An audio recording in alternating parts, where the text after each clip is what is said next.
सबसे पहले तो थैंक यू सो मच कि वोटर किस्मत को इतना अच्छा रिस्पांस दिया आप लोगों ने। वरना जब एक छोटी फिल्म आती है जिसमें स्टार कास्ट नहीं होता है तो उसके लिए थिएटर में ऑडियंस जाए ये बहुत मुश्किल काम होता है। लेकिन लोग गए, उन्होंने देखा, पसंद किया और थैंक यू सो मच उसके लिए।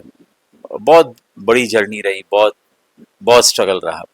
जब आप एक फिल्म बनाने निकलते हो ना तो अ, इतने अनएक्सपेक्टेड मुश्किलात सामने आते हैं कि आप सोच भी नहीं सकते हैं। ऐसा लगता है कि बस एक एक्टर मिल गया तो आपका काम हो गया, फिर लगता है एक प्रोड्यूसर मिल गया तो आपका काम हो गया।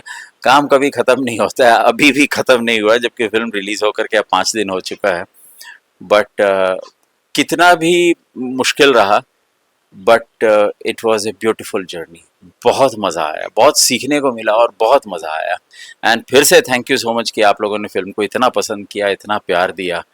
एंड किसी ब्लॉकबस्टर की तरह हिट तो नहीं है, लेकिन it is a hit and thank you so much for that.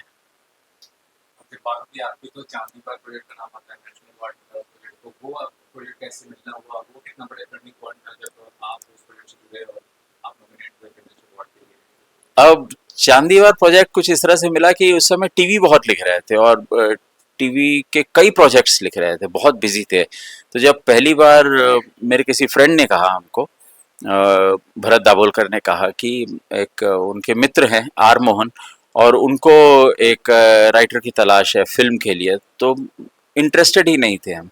मैंने कहा टीवी अच्छा खासा लिख रहे हैं, मज़ा आ रहा है, क्यों फिल्म में। फिर जब उन्होंने आर मोहन का नाम लिया तो हम बहुत इम्प्रेस थे क्योंकि कॉरपोरेट वर्ल्ड के थे। उन्होंने गुड नाइट बनाया था, गुड नाइट की स्थापना की थी उन्होंने। बाद में उन्होंने गुड नाइट गोदरेज को बेच दिया था।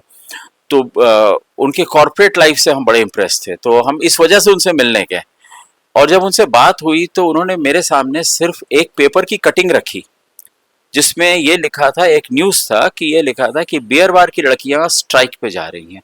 तो ये अपने में बड़ा चौंकाने वाला, चंभा करने वाला था कि बियर बार में डांस करने वाली लड़कियां स्ट्राइक पे जा रही हैं, मतलब कुछ समझ में नहीं आया।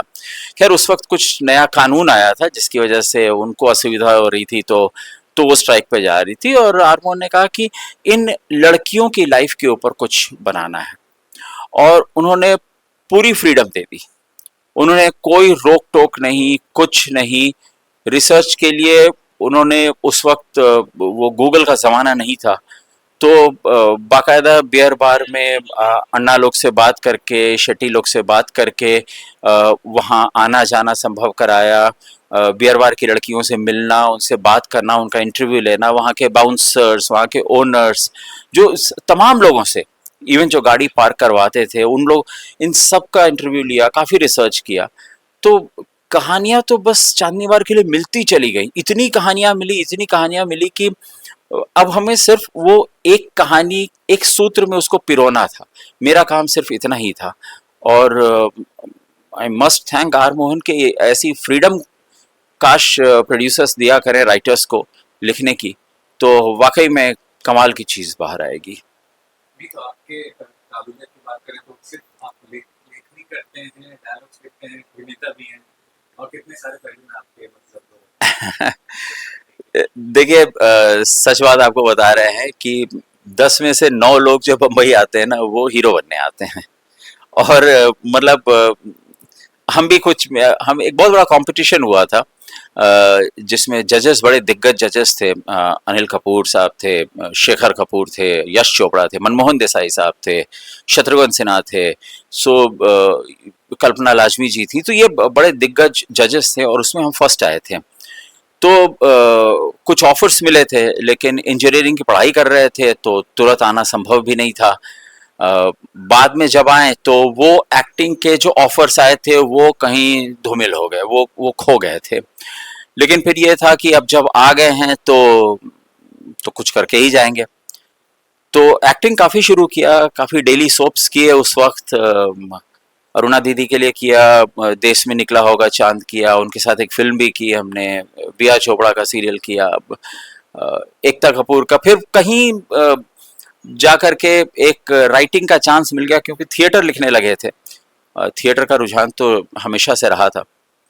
तो थिएटर जब लिख रहे थे तो मेरा एक प्ले बड़ा सक्सेसफुल रहा और उसको देखने आए थे ऋषिकेश मुखर्जी के सिनेमाटोग्राफर, और उन्होंने, उनका एक सीरियल चल रहा था दूरदर्शन पे, उन्होंने आवाज़ दी, हम चले गए और उन्होंने राइटिंग का काम सौंप दिया। अब पता भी नहीं चला कब वहाँ से एक्टर जो है वो राइटर में तब्दील हो गया, लेकिन मज़ा ज़्यादा आ रहा था राइटिंग में। और हमको ये वो बात थी जो शायद आप में से कई लोगों के साथ ऐसा होगा कि पता ही नहीं था कि मेरे अंदर एक राइटर है, और वो राइटर बाहर आ गया और राइटिंग में बहुत मज़ा आने लगा, काफ़ी कुछ लिखने लगे। उसी जर्नी में चांदनी वार भी मिल गया, और फिर अगला स्टेप तो लेना ही था लाइफ में, डायरेक्शन का था। कभी किसी को असिस्ट नहीं किया, इसलिए शायद जर्नी थोड़ी सी डिफ़िकल्ट हो गई, क्योंकि जब आप किसी को असिस्ट करते हो तो उनका हाथ आपके सर पे रहता है, उनका एक हेल्प रहता है। लेकिन क्योंकि हमने कभी किसी को असिस्ट नहीं किया था, हमेशा से इंडिपेंडेंट रहे थे, तो मेरे लिए वो जर्नी थोड़ा ज़्यादा मुश्किल थी। लेकिन हाँ, अगला स्टेप तो डायरेक्शन का ही था, तो ऊपर वाले की मेहरबानी है, बन गए डायरेक्टर भी। लास्टली चांदनी सीक्वल अपनाना चाह रही हैं, announcement कर दिया है, तो क्या उसका स्टेटस है? थिएटर का इन्वॉल्वमेंट होगा या फिर आपका? देखिए, चांदनी वार 2 बनाने की बहुत इच्छा है, और इच्छा क्या है, मतलब अब तो डिसीजन ले चुके हैं कि बनाना है, और कास्टिंग की तैयारियां अब शुरू हो रही हैं। तो obviously casting is the most important thing Chandni Bar जैसी फिल्म के लिए। मतलब आप सोचे, अगर चांदनी वार 1 में अगर तब्बू नहीं होती, राजपाल यादव नहीं होते हैं, अतुल कुलकर्णी नहीं होते हैं, तो वो फिल्म कैसी होती। तो कास्टिंग बहुत इम्पोर्टेंट है। तो अब अगले 3 से 6 महीने की जर्नी जो है वो कास्टिंग की ही होगी। अच्छे एस्टैब्लिश्ड एक्टर्स जिनका वज़न है इंडस्ट्री में और जो कमाल की एक्टिंग करते हैं, परफॉर्मेंस दे सकते हैं, उनकी तलाश होगी। जहाँ तक मधुर का सवाल है, मधुर का इन्वॉल्वमेंट होगा या नहीं होगा, ये तो मधुर ही बता सकता है, हम कैसे बताएंगे। वही, मधुर का बेस्ट विशेस रहेगा तो हमेशा से अच्छा ही लगेगा, क्योंकि मधुर हमेशा से दोस्त रहा है, हम लोगों ने काम किया है साथ में। अच्छे कुछ बुरा वक्त चल रहा था, कुछ अच्छा वक्त चल रहा था, हमने साथ में गुजारा था। तो बहुत अच्छा लगेगा अगर मधुर के बेस्ट विशेस रहेंगे हमारे साथ। अ, बाकी तो मधुर की मर्जी।